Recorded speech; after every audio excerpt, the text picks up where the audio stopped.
স্বাগত দীপ্ত সংবাদে। আপনাদের সাথে আছি আমি আনোয়ারুল আলম। শুরুতেই জানাবো সংবাদ শিরোনাম। সেন্ট মার্টিন দ্বীপে সামরিক ঘাঁটি করা সম্ভব নয়, কারণ জায়গা কম, বলছেন নিরাপত্তা বিশ্লেষকরা। বর্ষার আগে রাজধানীর সব খাল দখলমুক্ত করা হবে, খনন কাজ উদ্বোধনকালে পরিবেশ উপদেষ্টা।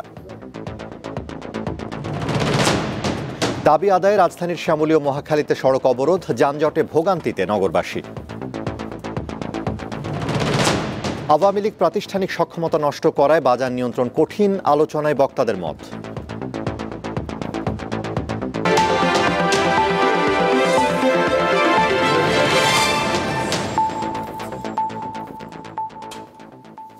এবারে বিস্তারিত। অগভীর ছোট্ট সেন্ট মার্টিনে কোনো দেশের সামরিক ঘাঁটি হওয়া সম্ভব নয়, এমন মত দিয়ে নিরাপত্তা বিশ্লেষকরা বলছেন এই দ্বীপে গোপনে কেউ কিছু করতে পারবে না। আর পরিবেশ কর্মীরা বলছেন পর্যটনকে নিয়মের মধ্যে আনা যেতে পারে, তবে বন্ধ করে নয়। 1 ফেব্রুয়ারি থেকে 30 অক্টোবর পর্যন্ত সেন্ট মার্টিনে পর্যটক চলাচল নিষিদ্ধ করেছে সরকার। বছরের 1 এপ্রিল থেকে সেপ্টেম্বর পর্যন্ত এর নিষেধাজ্ঞা থাকে। তবে এবছর বিধিনিষেধ আরও 3 মাস বাড়ানো হয়েছে। এর আগে গত নভেম্বর মাসে শুধু দিনের বেলায় সেন্ট মার্টিনে ঘোরার অনুমতি ছিল। বিগত সরকার প্রধান শেখ হাসিনা একাধিকবার মন্তব্য করেছিলেন, যুক্তরাষ্ট্রকে সেন্ট মার্টিনে সুবিধা না দেয়ায় দেশটির সঙ্গে টানাপোড়েন তৈরি হয়। ক্ষমতাচ্যুতির পর ভারতীয় এক সংবাদ মাধ্যমের কাছে তিনি অভিযোগ করেছিলেন, সেন্ট মার্টিন ইস্যুতেই তাঁকে উৎখাত করেছে যুক্তরাষ্ট্র। বর্তমান সরকার প্রবাল দ্বীপটির জীববৈচিত্র্যকে রক্ষার কথা জানিয়ে আসলেও এটা নিয়ে কিছুটা ধোঁয়াশা তৈরি হয়েছে জনমনে। তাহলে শেখ হাসিনার ভবিষ্যৎবাণী কি সত্যি হতে যাচ্ছে? যদিও নিরাপত্তা বিশ্লেষকরা এর সঙ্গে একমত নন। কখনোই এটা মার্কিন যুক্তরাষ্ট্র তো না কোনো শক্তির জন্য সেন্ট মার্টিনস কোনো একটা ঘাঁটি হওয়ার মতো, সামরিক ঘাঁটি হওয়ার মতো অবস্থায় নাই। 1 নম্বর যে এটা অত্যন্ত একটা ছোট একটা দ্বীপ, এবং যার ওখানে একটা বিমানবন্দর বসানো যার মতো জায়গা নাই। পরিবেশ কর্মীরা বলছেন, বিশেষ এই দ্বীপের যত্ন নিতে পারে সরকার, তবে যাতায়াত বন্ধ করে নয়। আর নিরাপত্তা বিশ্লেষকদের মতে 8 বর্গ কিলোমিটারের এই ছোট্ট দ্বীপ থেকে গোপনে সুবিধা নেয়ার কোনো সুযোগ নেই। আপনি গোপন কি করবেন?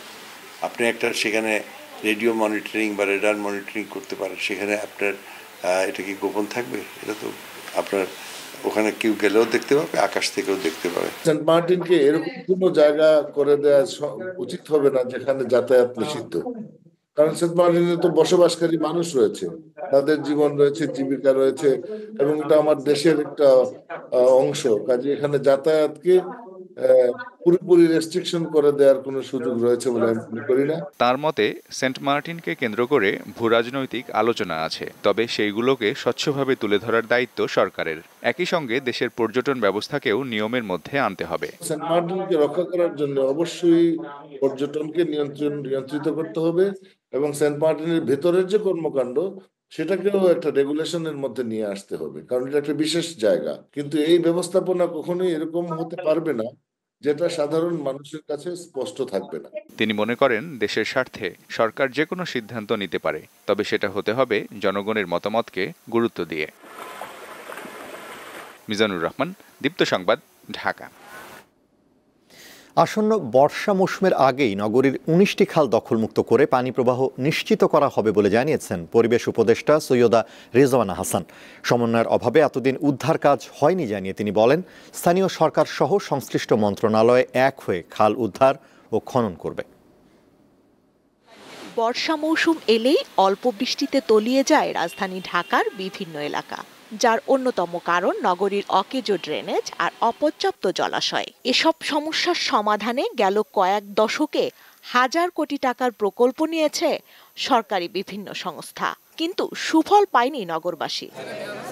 এমন বাস্তবতায় অন্তর্বর্তী সরকারের 3 উপদেষ্টা রাজধানীর মিরপুর এলাকার খাল খনন কার্যক্রম উদ্বোধন করে ব্লু নেটওয়ার্ক তৈরি করে শহরের জলাবদ্ধতা নিরসনের কথা জানান। পুরো দেশকে ঠিক করে ফেলা আমাদের এই স্বল্প সময়ে সম্ভব নয়, তবে আমরা কিছু মডেল আপনাদেরকে দিয়ে যেতে চাই, এক্সাম্পল দেখে যেতে চাই যে এভাবেও কাজ করা সম্ভব। বিগত সরকারের আমলে দুর্নীতির মাধ্যমে দেশের অনেক ক্ষতি হয়েছে জানিয়ে আর পুনরাবৃত্তি হবে না বলে জানান শিল্প উপদেষ্টা আদিলুর রহমান। গত 15.5 বছর ধরে কিভাবে করে উন্নয়নের নামে টাকা পাচার করা হয়েছে, দুর্নীতি ব্যাপক করা হয়েছে। এর বাইরে এসে যদি আমরা কিছু কাজ করতে পারি, সেই কাজ পরবর্তীতে যারা আসবেন তারা এগিয়ে নেবেন এবং এই কাজের মধ্যে দিয়ে বাংলাদেশের মানুষ, বিশেষ করে ঢাকা শহরের অধিবাসীরা বেনিফিটেড হবেন। প্রকল্পের অধীনে নয়, কর্মসূচির আওতায় খাল খনন শুরু হবে বলে জানান পরিবেশ উপদেষ্টা রিজওয়ানা হাসান। অন্তত যাতে পানির প্রবাহ খালগুলোতে আনতে পারি, সেটাই আমাদের প্রাথমিক টার্গেট এবং এই কর্মসূচিটাকে কেন্দ্র করে আমরা এই 19টা খাল কেন্দ্রিক একটা হয়তো মাস্টার প্ল্যান করে ফেলব। খাল দখল মুক্ত করতে সকলের সহযোগিতা চান পরিবেশ, বন ও জলবায়ু উপদেষ্টা। কিছু কিছু অবৈধ দখল উচ্ছেদ করতে হবে। এদিকে খাল খনন কাজের উদ্বোধনে লাল গালিচা ব্যবহারে নানা আলোচনা সমালোচনার পর এই ঘটনার ব্যাখ্যা দিয়েছে ঢাকা উত্তর সিটি কর্পোরেশন। স্বস্তিকা সিংহ, দীপ্ত সংবাদ, ঢাকা। রাজধানীর শ্যামলী ও মহাখালীতে সড়ক অবরোধ করায় রবিবার দিনভর যানজটে ভোগান্তিতে পড়েন নগরবাসী। উন্নত চিকিৎসা ও পুনর্বাসনের দাবিতে শ্যামলীতে সড়ক অবরোধ করেন জুলাই আগস্ট গণ অভ্যুত্থানে আহতরা।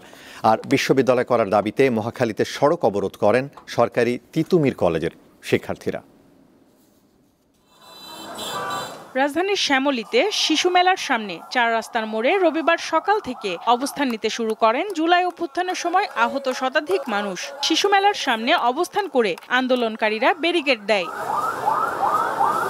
আন্দোলনকারীদের দাবি, জুলাই অভ্যুত্থানের সময় আহত হয়েছে, কিন্তু এখন পর্যন্ত তাদের উন্নত চিকিৎসার ব্যবস্থা সরকারের পক্ষ থেকে নেওয়া হয়নি। আহতদের নিয়ে তাদের কোনো প্রজ্ঞাপন, তাদের কোনো প্রস্তাবনা, তাদের কোনো যে কতিপয় একটা সমলেখা, সেগুলো কিছু করা হয়নি। 22,000 আহত আমরা একসাথে হব এবং কঠোর আন্দোলনে যাব, সিদ্ধান্ত এটাই আমাদের। চিকিৎসার পাশাপাশি পুনর্বাসন ও রাষ্ট্রীয় স্বীকৃতি দিয়ে ভাতা দেওয়ার দাবিও তোলেন তারা। যেহেতু আমাদের এই রাষ্ট্র গঠনে অবদান এবং তারা রাষ্ট্রের স্বীকৃতি দিবেন, পুনর্বাসন দিবেন। আমাদের যেই চাওয়া পাওয়া এগুলা যেই পর্যন্ত পূরণ না হবে, এই পর্যন্ত রাজপথ কোনো প্রকারে ছাড়া হবে না। এদিকে সড়ক অবরোধের ফলে তীব্র যানজটে স্থবির হয়ে পড়ে রাজধানী ঢাকা। এতে ব্যাপক ভোগান্তি পোহাতে হয় সাধারণ মানুষকে। থেকে ঘুরে আসতেছি, এখন তো খুব কষ্ট। ফলামগড় থেকে প্রায় 2 ঘন্টা। এই আসাদ গেটে পরে রাস্তা জ্যাম, পুরা জ্যাম। কোথাও আর এখন শেষে বাধ্য হয়েছি হাঁটতে, আমি কল্যাণপুর যাবো, হেঁটে হেঁটে যাবো। সন্ধ্যা 6টার দিকে আন্দোলনকারীরা অবস্থান কর্মসূচি প্রত্যাহার করে রাস্তা থেকে সরে যায়। ফলে যানজট স্বাভাবিক হতে শুরু করে। পরবর্তীতে কেউ কেউ জাতীয় চক্ষু বিজ্ঞান ইনস্টিটিউটের সামনে অবস্থান নেয়। অন্যরা দাবি আদায়ে প্রধান উপদেষ্টার বাসভবন যমুনার দিকে যান। সঞ্জিদা প্লাবনী, দীপ্ত সংবাদ, ঢাকা। গত 15 বছরে প্রাতিষ্ঠানিক সক্ষমতা ধ্বংস করে ফেলেছে আওয়ামী সরকার। ফলে বিপর্যস্ত অর্থনীতি ও বাজারের অস্থিরতা নিয়ন্ত্রণ সহজ হচ্ছে না বলে মন্তব্য করেছেন বাণিজ্য উপদেষ্টা। রবিবার ঢাকায় খাদ্যপণ্যের দাম সংক্রান্ত পলিসি কনক্লেভে তিনি কথা বলেন। এ সময় বিশ্বব্যাংক ও IMF-এর শর্ত পূরণে কর ও দ্রব্যমূল্য বৃদ্ধির নীতি থেকে বের হওয়ার পরামর্শ দেন অর্থনীতিবিদরা। ভোগ্যপণ্যের উৎপাদন, যোগান ও সুলভ মূল্যে সাধারণ মানুষের নিকট সরবরাহ ও বাজারের অস্থিরতা নিয়ন্ত্রণে বেশ কিছু পদক্ষেপ নিলেও দৃশ্যমান কোনো প্রভাব চোখে পড়ছে না। উদ্ভূত পরিস্থিতি থেকে উত্তরণের লক্ষ্যে রবিবার রাজধানীর একটি হোটেলে খাদ্যপণ্যের যৌক্তিক দাম, বাজার তত্ত্বাবধানের কৌশল অনুসন্ধান শীর্ষক পলিসি কনক্লেভ অনুষ্ঠিত হয়। আলোচনায় বক্তারা জানান, দেশের ফুড সাপ্লাই চেইন একটি দুষ্ট চক্রের মধ্যে রয়েছে। মূল্যস্ফীতি 6% আটকে রেখে বিশেষ গোষ্ঠীকে সুবিধা দেয়া, বড় রাজস্ব ঘাটতির মধ্যে সুদের হার কম রাখা এবং মন্ত্রীদের নীতির কারণে মূল্যস্ফীতি বেড়েছে। ফলে বাজারে অস্থিরতা তৈরি হয়, আর ব্যর্থতা লুকাতে দোষ চাপানো হয় কতিপয় প্রতিষ্ঠানের উপর। ডিম ও মুরগির দাম যখন বেড়ে গেল, আগের সরকার কয়েকটি পোল্ট্রি কোম্পানিকে দোষ দিয়েছিল, কিন্তু আসলে কি ঘটেছিল? প্রথমত, যখন রাশিয়া ইউক্রেন আক্রমণ করে, তখন আমদানিকৃত ফিড উপাদানের দাম বেড়ে যায়। এটি এমন একটা ঘটনা যা ছিল পোলট্রি শিল্পের এবং বাংলাদেশ সরকারের নিয়ন্ত্রণের বাইরে। দ্বিতীয়ত, টাকার ডিপ্রিসিয়েশনের কারণে $1 মূল্য 86 টাকা থেকে হয় 120 টাকা। বিগত সরকারের বিপর্যয়মূলক ইকোনমিক পলিসির কারণে এই ডিপ্রিসিয়েশন হয়। আগের সরকারের মন্ত্রীরা স্বীকার করেননি যে তাদের নীতির কারণে মূল্যস্ফীতি হয়েছে, তাই তারা মূল্যস্ফীতির জন্য কাল্পনিক সিন্ডিকেটকে দোষ দিয়েছিল। প্রতিযোগিতা কমিশন কয়েকটি পোল্ট্রি কোম্পানির বিরুদ্ধে কারসাজি করার অভিযোগ এনেছে। এসব অভিযোগ ভিত্তিহীন। কিছুটা আমার কাছে রাজনৈতিক আগের সরকারের সময় আমার কাছে মনেও হয়েছে যে কম্পিটিশন কমিশনকে ব্যবসায়ীরা কিছুটা দুর্বল রাখতেই পছন্দ করে। বাজার সিন্ডিকেটে ব্যবসায়ীরা দায় এড়াতে পারে না উল্লেখ করে ছাত্র নেতারা বলেন, দেশের চাঁদাবাজি এবং সিন্ডিকেটের একটা বড় অংশ নিয়ন্ত্রণ করে বড় রাজনৈতিক দলগুলো। তাই বাজার নিয়ন্ত্রণে রাজনৈতিক দলগুলোর ভূমিকা গুরুত্বপূর্ণ। গতানুগতিকভাবে আগের মতো করে এখনো সেই চাঁদাবাজিগুলো চলছে। আমরা যে সিন্ডিকেট বলছি, এই সিন্ডিকেটের সবচেয়ে বড় একটা অংশ যে নিয়ন্ত্রণ করে রাজনীতিবিদরা, এটা নিয়ে তো কোনো সন্দেহ নেই। যারটা সীমাবদ্ধতা বা যে জায়গা আমরা মনে করি কাজ করা উচিত তাদেরকে সেই বিষয়টা আমাদের অবশ্যই তাদের মুখের সামনে মেনশন করার মতো সৎ সাহসটা এখন থাকা উচিত। ঋণ পাওয়ার জন্য বিশ্বব্যাংক ও IMF এর শর্ত পূরণে কর ও দ্রব্যমূল্য বৃদ্ধির পুরনো নীতি থেকে বের হয়ে অন্তর্বর্তী সরকারকে ভিত্তি স্থাপন করার পরামর্শ দেন অর্থনীতিবিদরা। কিন্তু ওই IMF বিশ্বব্যাংক একটা শর্ত দিল, সেই শর্ত পূরণ করতে হবে তার কাছ থেকে কিছু লোন পাওয়ার জন্য, এবং সেই জন্য প্রাইভেটাইজ করতে হবে, কমার্শিয়ালাইজ করতে হবে, জিনিসপত্রের দাম বাড়াইতে হবে। এই যে পুরনো পলিসি, সেই একই ধরনের নীতিমালা যদি অব্যাহত থাকে এখনো এই সরকারের সময়, তাহলে তো পরিবর্তন কিছু হবে না। আমদানি ও মজুদ পর্যাপ্ত থাকায় রমজানে ভোগ্য পণ্যের দাম বাড়বে না বলে আশ্বস্ত করেন বাণিজ্য উপদেষ্টা। বলেন, স্থানীয় বাজারে চাপ কমিয়ে সরবরাহ বাড়াতে সরকারিভাবে সংগ্রহ আমদানি কেন্দ্রিক করা হবে। আমি এটাও আপনাদেরকে অ্যাসিওর করতে চাই, গোয়িং ফরওয়ার্ড ইন রমাদান ইনশাআল্লাহ সমস্যা হবে না।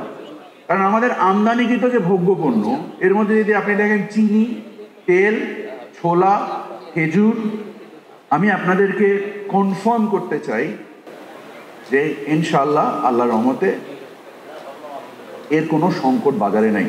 বিগত সরকার গত 15 বছরে প্রাতিষ্ঠানিক সক্ষমতা যেভাবে ধ্বংস করেছে, এর থেকে খুব সহজে বেরিয়ে আসা সম্ভব নয় বলেও জানান বাণিজ্য উপদেষ্টা।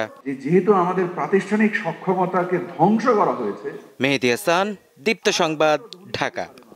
12,500 কোটি টাকার বেশি ব্যয় সম্বলিত 13টি প্রকল্প অনুমোদন করেছে জাতীয় অর্থনৈতিক পরিষদের নির্বাহী কমিটি একনেক। রবিবার রাজধানীর শেরেবাংলা নগরে পরিকল্পনা কমিশনে অনুষ্ঠিত একনেক সভায় এই অনুমোদন দেওয়া হয়। প্রধান উপদেষ্টা ও একনেক চেয়ারপারসন ডক্টর মোহাম্মদ ইউনুস বৈঠকে সভাপতিত্ব করেন। এসব প্রকল্পে মোট ব্যয় হবে 12,532 কোটি 28 লাখ টাকা। এর মধ্যে সরকারি অর্থায়ন রয়েছে 4,097 কোটি 23 লাখ টাকা। প্রকল্প ঋণের পরিমাণ 7,328 কোটি 95 লাখ টাকা, আর সংস্থার নিজস্ব অর্থায়ন রয়েছে 1,106 কোটি 10 লাখ টাকা।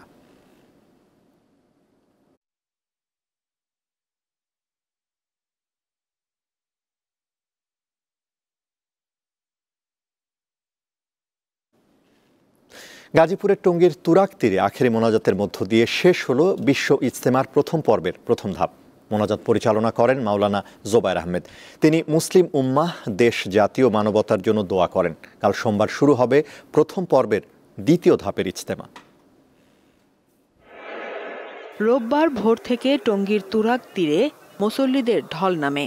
সবার লক্ষ্য 58তম বিশ্ব ইজতেমার প্রথম পর্বের প্রথম ধাপের আখিরি মোনাজাতে অংশ নেয়া। সকাল 9:11 শুরু হয় মোনাজাত।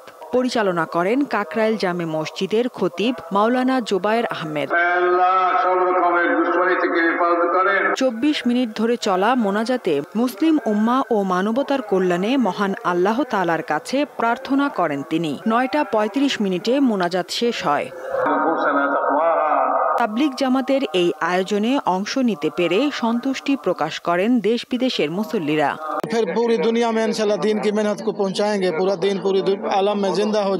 আখিরি মোনাজাত সামনে রেখে ঢাকা ময়মনসিংহ মহাসড়কের আব্দুল্লাপুর থেকে গাজীপুরের ভোগড়া এবং আশপাশের মহাসড়কে যান চলাচল বন্ধ করে দেওয়া হয়।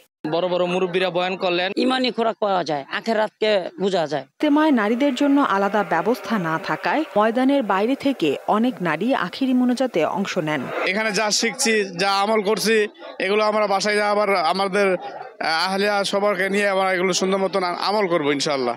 দোয়া করি সকলকে এখানে আসার জন্য। ইজতেমা ময়দান ও মুসল্লিদের নিরাপত্তায় কাজ করে আইন শৃঙ্খলা রক্ষাকারী বাহিনীর বিশাল বহর। আমরা ধীর গতিতে আস্তে আস্তে যার যার গন্তব্যস্থলে যাওয়ার জন্য যে সকল জায়গায় বাস রাখা আছে সে সকল জায়গায় চলে যাবেন।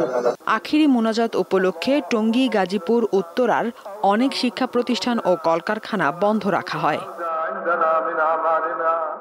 দীপ্ত বার্তা কক্ষ। হিমাগারে ভাড়া বৃদ্ধির প্রতিবাদে রাজশাহীর মোহনপুর উপজেলার সড়কে আলু ফেলে বিক্ষোভ করেছেন কৃষকরা।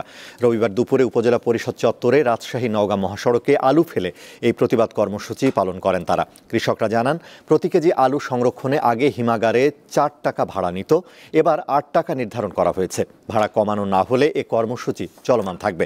পাশাপাশি মহাসড়ক অবরোধেরও হুমকি দেন তারা।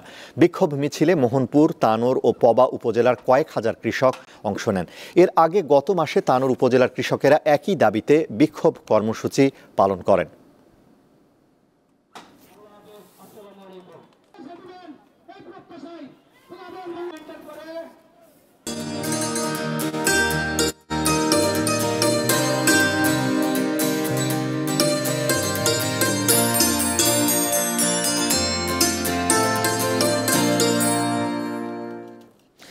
বইপ্রেমীদের প্রাণের উৎসব অমর একুশে গ্রন্থমেলার দ্বিতীয় দিন বইপ্রেমীরা বিভিন্ন স্টল ঘুরে দেখেন।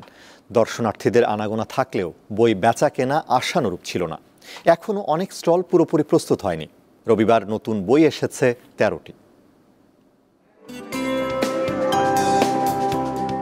শীতের মিষ্টি রোদে বিকাল 3টায় খুলে যায় বইমেলার দরজা। এরপরই পাঠকরা অমর একুশে গ্রন্থমেলায় প্রবেশ করতে শুরু করেন। দ্বিতীয় দিন পাঠক সমাগম ছিল বেশ। বিভিন্ন স্টলে ভিড় জমিয়ে তারা নতুন বইয়ের পাতা উল্টে দেখেছেন, প্রকাশনাগুলোর ক্যাটালগ সংগ্রহ করেছেন। তবে বিক্রির হার এখনো আশানুরূপ হয়নি। একুশে বইমেলার জন্য আমরা সারা বছরই অপেক্ষা করে থাকি। এবার আয়োজন আগেরবার তুলনায় ভালোই মোটামুটি, আর এখন তো শুরু হয়েছে, তো দেখা যাক। টিপিক্যাল উপন্যাস বাদ দিয়ে এখন আসলে পড়ার চেষ্টা করছি হচ্ছে রাষ্ট্র ব্যবস্থা, শাসন ব্যবস্থা। পাঠকদের সঙ্গে সময় কাটিয়েছেন অনেক লেখক। প্রকাশকরা প্রত্যাশা করছেন দ্বিতীয় সপ্তাহ থেকে বই বিক্রি বাড়বে। পাঠক আসছে, পাঠক যে আসছে না তা না, ভিড়ভাড়টাও হচ্ছে মোটামুটি। অনেক নতুন নতুন বই আসছে এবং আরো আসবে সামনে। আর এখন আপাতত এখনো সেল হয়নি। এখন একদম কম্পেয়ারটা আসলে মাথায় কাজ করে না। গতবার হয়তো এই সময় আসিনি, আজকে প্রথম আসলাম। আজকে আমার কাছে অনেক প্রাউড মনে হচ্ছে, বিশেষ করে তরুণদের একটা ভালো আনাগোনা দেখছি। প্রিয় বই, আমার প্রিয়, পাঠকের প্রিয় হবে কিনা জানি না, মাত্র 2 দিন যাবত হচ্ছে। কারণ হচ্ছে যে এটার ভিতরে আমি অনেক সাহসিকতার প্রমাণ রেখেছি। বইমেলার দ্বিতীয় দিনেও অনেক স্টল পুরোপুরি প্রস্তুত হয়নি। সবগুলো স্টল চালু হতে আরো কয়েকদিন সময় লাগবে বলে জানিয়েছেন সংশ্লিষ্টরা। এদিন নতুন বই প্রকাশিত হয়েছে 13টি। মেলা শেষ হয় রাত 9টায়। জহিরুল মোহসান, দীপ্ত সংবাদ, ঢাকা। যুক্তরাষ্ট্রের প্রতিরক্ষা সদর দপ্তর পেন্টাগন থেকে দ্য নিউ ইয়র্ক টাইমস সহ 4টি গণমাধ্যমের কার্যালয় সরিয়ে দেওয়া হচ্ছে। নজিরবিহীন এই সিদ্ধান্তের পেছনে যুক্তি হিসেবে অন্যদের জায়গা বরাদ্দের চাহিদার কথা উল্লেখ করা হয়েছে। দ্য নিউ ইয়র্ক টাইমস ছাড়াও national public radio, NBC news এবং সংবাদ মাধ্যম পলিটিকোকে সরিয়ে দেওয়া হবে। আগামী 14 ফেব্রুয়ারির মধ্যে তাদের জায়গা ছেড়ে দেওয়ার নির্দেশ দেওয়া হয়েছে। এই 4 গণমাধ্যমের পরিবর্তে পেন্টাগনে জায়গা পাবে New York Post, One America News Network, Breitbart News Network ও হাফ পোস্ট নিউজ। ট্রাম্পের এমন সিদ্ধান্তের তীব্র প্রতিক্রিয়া জানিয়েছে বিতাড়িত গণমাধ্যমগুলো।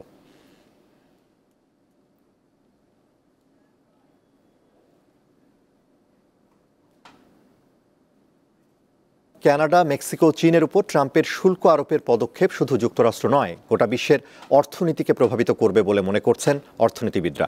এদিকে যুক্তরাষ্ট্রের পদক্ষেপে পাল্টা ব্যবস্থা নেওয়ার ঘোষণা দিয়েছে কানাডা, মেক্সিকো ও চীন। পরাশক্তিগুলোর এমন বাণিজ্যিক যুদ্ধ বিশ্ব শ্রমবাজারেও প্রভাব ফেলবে বলে আশঙ্কা করছেন অনেকে। কানাডা, মেক্সিকো ও চীনের পণ্য আমদানিতে শুল্ক আরোপের হুমকি অবশেষে বাস্তব রূপ দিলেন মার্কিন প্রেসিডেন্ট ডোনাল্ড ট্রাম্প। শনিবার এই সংক্রান্ত 3টি পৃথক নির্বাহী আদেশে সই করেছেন নবনির্বাচিত মার্কিন প্রেসিডেন্ট, যেখানে কানাডা ও মেক্সিকোর পণ্য আমদানিতে 25% এবং চীনা পণ্যে বর্তমান হারের চেয়ে বাড়তি 10% শুল্ক আরোপ করেছেন তিনি। আগামী মঙ্গলবার থেকে কার্যকর হবে এই আদেশ। নির্বাচনে জয়ী হওয়ার আগে থেকেই ট্রাম্প গর্ব করে বলে আসছেন, পণ্য আমদানির ক্ষেত্রে শুল্ক আরোপের বিষয়টি মার্কিন অর্থনীতির জন্য আশীর্বাদ হবে। তবে ট্রাম্পের এই কথার সঙ্গে একমত নন বেশিরভাগ অর্থনীতিবিদ। তাদের ধারণা, ট্রাম্পের শুল্ক আরোপের এই পদক্ষেপ মূল্যস্ফীতি বাড়াবে, কমিয়ে দেবে অর্থনৈতিক প্রবৃদ্ধি, এমনকি মার্কিন কর্মী শ্রমিকদের ক্ষতি করবে এই আত্মঘাতী পদক্ষেপ। শুল্ক বৃদ্ধির এই গ্যারাকলে বিপাকে পড়বেন খোদ মার্কিন ভোক্তারাই। অর্থনীতিতে নোবেলজয়ী যুক্তরাষ্ট্রের কলম্বিয়া বিশ্ববিদ্যালয়ের অধ্যাপক জোসেফ স্টিগলিক্স বলেন, শুল্কের প্রভাব আমেরিকা তো বটেই, বিশ্বের জন্য খুব ক্ষতিকারক প্রমাণ হবে। পাশাপাশি সংশ্লিষ্ট দেশগুলো পাল্টা ব্যবস্থা নিলে সংকট বাড়বে মার্কিন অর্থনীতির। এরই মধ্যে যুক্তরাষ্ট্রের বিরুদ্ধে পাল্টা ব্যবস্থা নেওয়ার ঘোষণা দিয়েছে কানাডা, মেক্সিকো ও চীন। যুক্তরাষ্ট্রের $155 বিলিয়ন মূল্যের পণ্যের উপর 25% শুল্ক আরোপের ঘোষণা দিয়েছে কানাডা। এছাড়া শুল্ক আরোপ সহ নিজস্ব পদক্ষেপের মাধ্যমে পাল্টা জবাবের কথা জানিয়েছেন মেক্সিকোর প্রেসিডেন্ট ক্লাউদিয়া শেনবাউম। অপরদিকে মার্কিন শুল্ককে চ্যালেঞ্জ করে বিশ্ব বাণিজ্য সংস্থার দ্বারস্থ হওয়ার কথা জানিয়েছে চীন। এছাড়া শুল্ক বৃদ্ধির জবাবে যথাযথ ব্যবস্থা নেওয়ার কথাও জানিয়েছে বেইজিং। এমনকি যুক্তরাষ্ট্রের মাথা ব্যথার কারণ মাদক তৈরির রাসায়নিক ফেন্টানিল সরবরাহ নিয়েও কড়া বার্তা দিয়েছে চীনের পররাষ্ট্র মন্ত্রণালয়। অর্থনীতিবিদরা বলছেন, বিশ্বের শক্তিধর দেশগুলোর পাল্টাপাল্টি শুল্ক আরোপ এবং সম্ভাব্য বাণিজ্যিক যুদ্ধ অনেক ব্যবসা প্রতিষ্ঠানের পরিকল্পিত বিনিয়োগ কমিয়ে দেবে, যা বিশ্বব্যাপী অর্থনীতিতে আঘাত হানবে।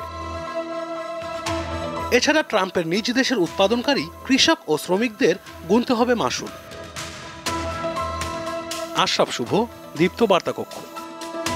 শেষ করছে দীপ্ত সংবাদ, তার আগে শিরোনামগুলো আরেকবার। সেন্ট মার্টিন দ্বীপে সামরিক ঘাঁটি করা সম্ভব নয়, কারণ জায়গা কম, বলছেন নিরাপত্তা বিশ্লেষকরা। বর্ষার আগে রাজধানীর সব খাল দখলমুক্ত করা হবে, খনন কাজ উদ্বোধনকালে পরিবেশ উপদেষ্টা।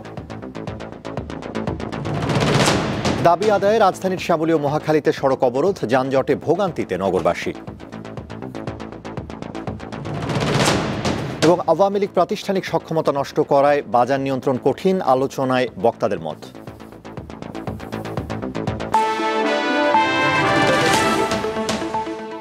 এই ছিল এখনকার মতো। এছাড়াও আরও তথ্য বিনোদনের খবর পেতে যুক্ত থাকুন দীপ্তর ডিজিটাল প্ল্যাটফর্মগুলোতে। ধন্যবাদ।